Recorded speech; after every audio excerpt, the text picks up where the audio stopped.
Thank you. This is the first time I've done anything like this, so it's all new for me, but it's a lot of fun, and it feels like my work's paid off. Oh, here. There you go. Take it out of the stand. Sure. Anyways, feels like my work's kind of paid off over the last year. Like all this work that I've done, my work is the sculptures. So the stuff on the table here, and there's one more down the hallway at the end that's hanging on the wall, as well as the two on the wall over there.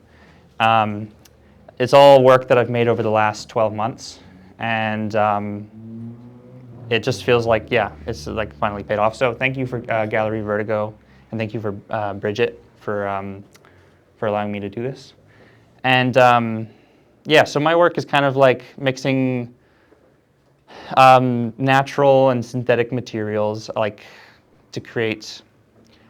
I like to like the wood and the clay. It's very raw, natural materials. So like the clay, I keep unglazed, and I just like, yeah, I like the rawness of it. And then I mix it with synthetic materials like nylon and military hardware and zip ties and just different like synthetic man-made materials. And I kind of have, I think that a lot of the art is kind of about the relationship between the natural and the man-made world.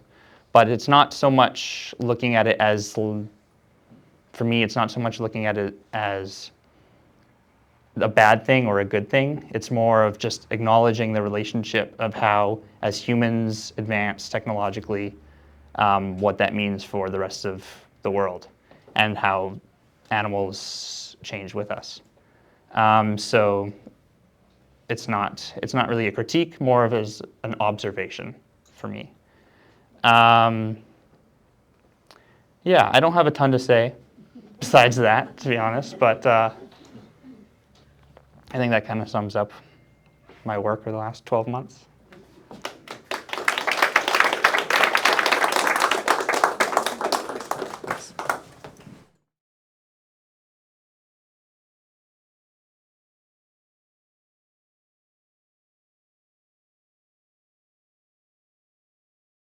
Hi, I'd also like to thank everyone for being here. I'm Takira, and I made the paintings, the 8 paintings, the 4 on that wall and the 4 on this wall.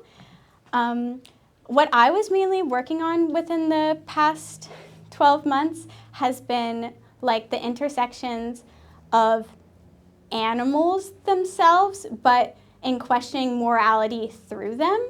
So within my work, I think about violence as one of my main concepts, but how violence changes depending on what's committing it and how it's committing it, and how it's like a natural process of life and something that has to be looked at or examined, not necessarily in a way that's negative, but in a way that's a necessity to life. And I use people within those animal concepts as if it were another animal, so that we can use animals to question our own morality. And that's especially shown with like the sacrificial pointer, for example. This work specifically, I was thinking about hunting dogs and bears, and like if the bears were to capture the dog, how we'd like feel bad about it. But I feel like stuff like that happens, and it's a thing to like look at and feel bad about, but also just to question in a way how we feel about those kinds of things. I use mostly wood panel, so all of the paintings you see are on wood panel, except this one is on canvas. I use the wood panel specifically because it's like, we see it as like a part of nature itself, and also I used a lot of wood panels that wouldn't have been used otherwise, so it's like me like recycling in a way. So it aligns with the cycles that I show in my paintings. Like a lot of them we have like birth or like being eaten, so it's just like cycles of things, and just like thinking about those cycles is what I've been working on a lot. Thank you.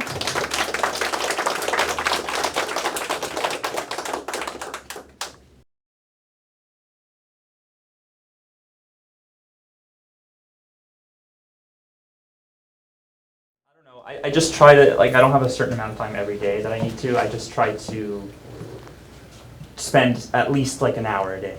And then sometimes it's 5, and sometimes it's an hour or less. But like, as long as I work on it every day and like make slow progress, then yeah. It's consistency over large output at once. Yeah. Yeah. I don't do it every day. A lot of the time I do it in large bursts.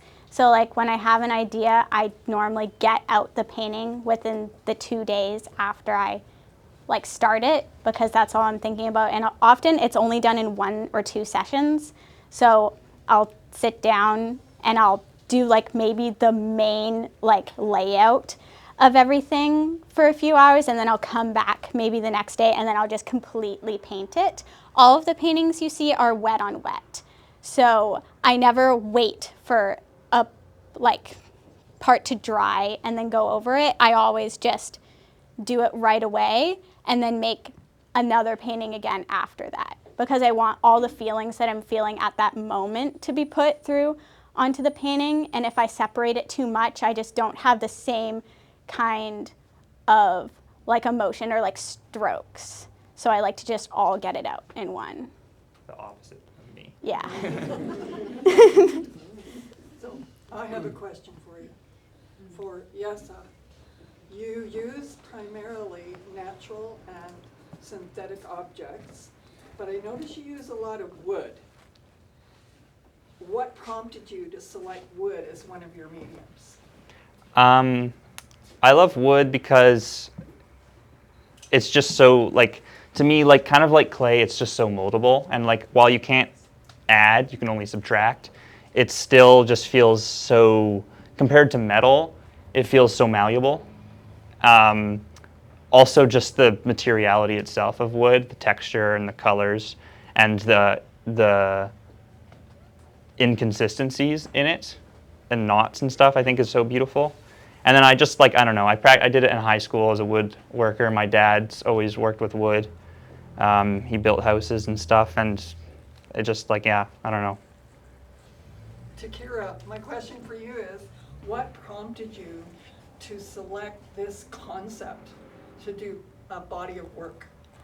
I think a lot of it had to do with how I grew up on a farm. So I was surrounded by animals my whole life, so it was easy for me to associate human qualities to all of them differently.